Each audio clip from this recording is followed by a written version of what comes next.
they're not making any more of it.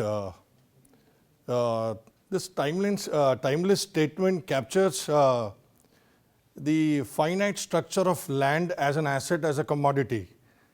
So the beauty of this hidden secret about land is in the word itself, land. Land appreciates, never depreciates. Still, it has been kept secret to us from centuries. It is the foundation of all progress. All civilizations through generations have fostered, developed their build and their guild on land as a commodity that and has sailed on. Interestingly, if we assess and understand the gravity of land as a commercial commodity asset, why one of my friend, an earlier speaker came and spoke about financial literacy. In addendum to that, assiduous to aberrate in zeitgeist, I want to put another light on this. Why are we not literate about and keen about understanding land literacy? It lies and it goes dated in the Mahabharata, where it was when the entire fight between the Kauravas and the Pandavas happened at Kurukshetra. Lord Krishna himself said, since the fight is for the land, I will keep it secret. You have to decode it yourself.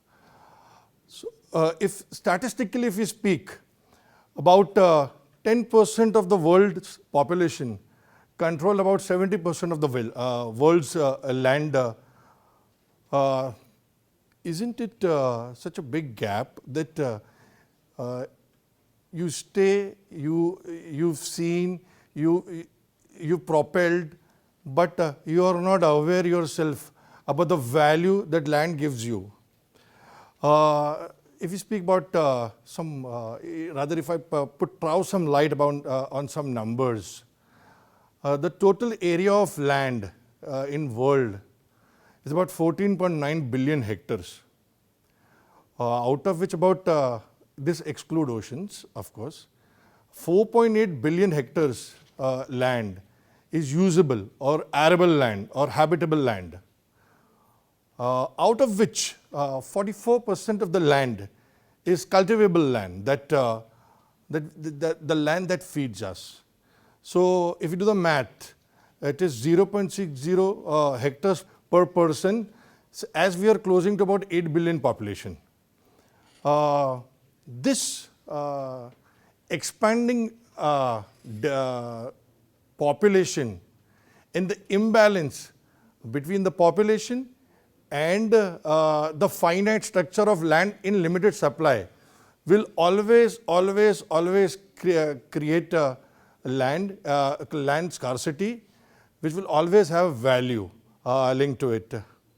So beyond economies, land holds prestige.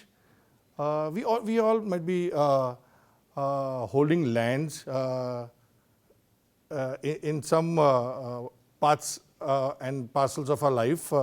So if I have to state back, right from the Byzantine Empire, then probably to the Macedonian Empire, and then from the Guptas, dating to Indian context, from the Guptas to Mauryas to Cholas, pre-Mughal and the Delhi Sultanate, and then probably to the permanent settlement with the British, and then the current India.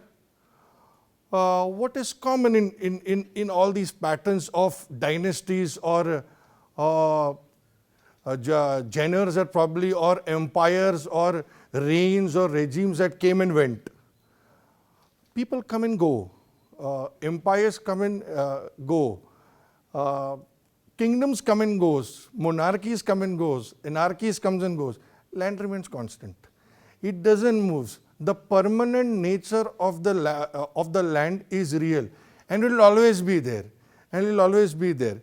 So what do we do about it? If land has a finite character and it is permanent in nature, why it is still not something probably that is taught in schools or colleges? If we speak on dinner tables, as one of my friends told in earlier speeches, in the Madhwadis or Gujarati families, you speak about stocks, you speak about cryptos, you speak about digital assets, you speak about currencies, you speak about hedging, you speak about inflation. We don't speak about land because we are not literate about land as a concept. Nobody teaches us about the value of land. So let me take you to a small story, rather present you a small story about a farmer. So a farmer purchased a land in a tier 2 city close to Mumbai 20 years back.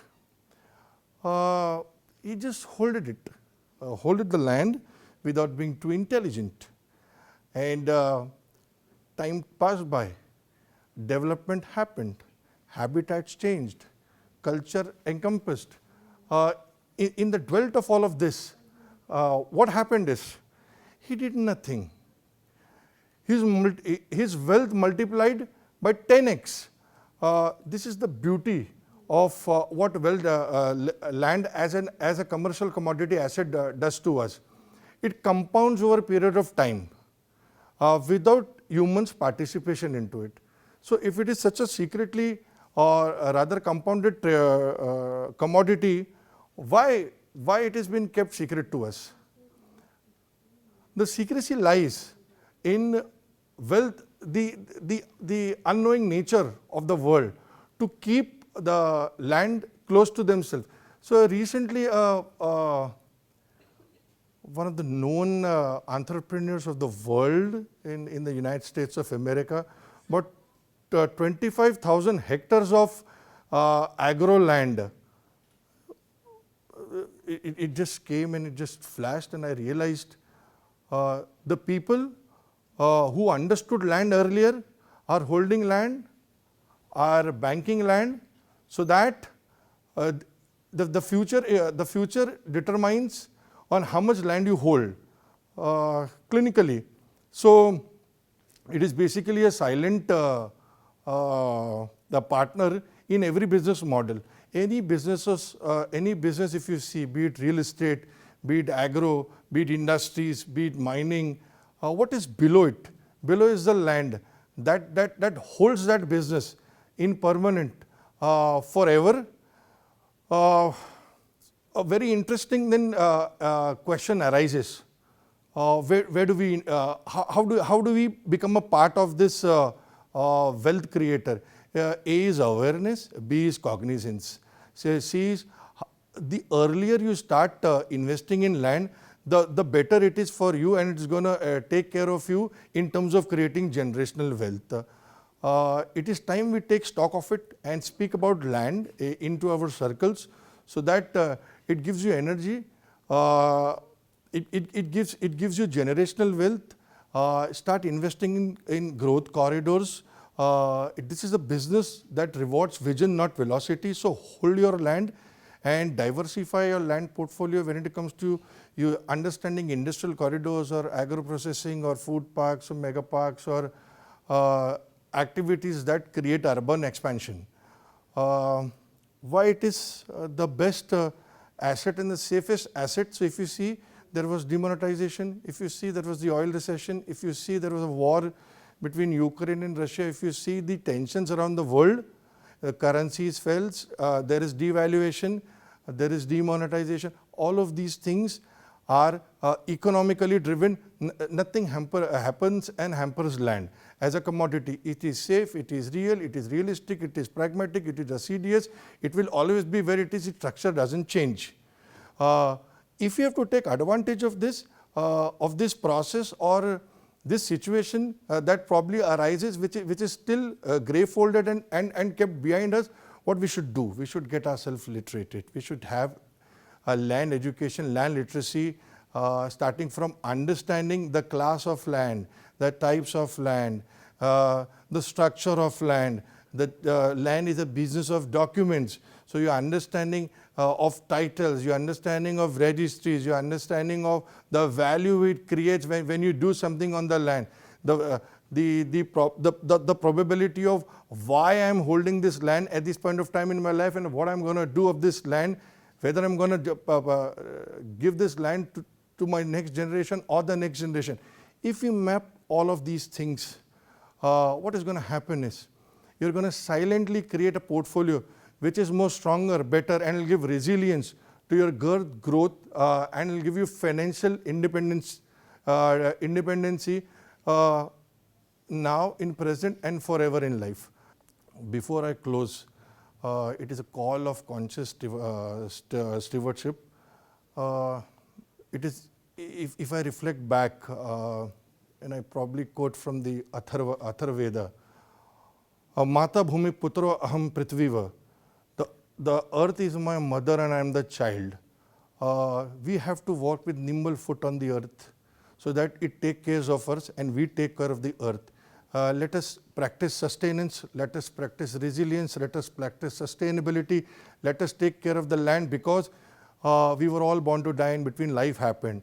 And life, the only thing that witnessed life is land. So take care of the land so that it take care of us and our generation and futures to follow. Thank you.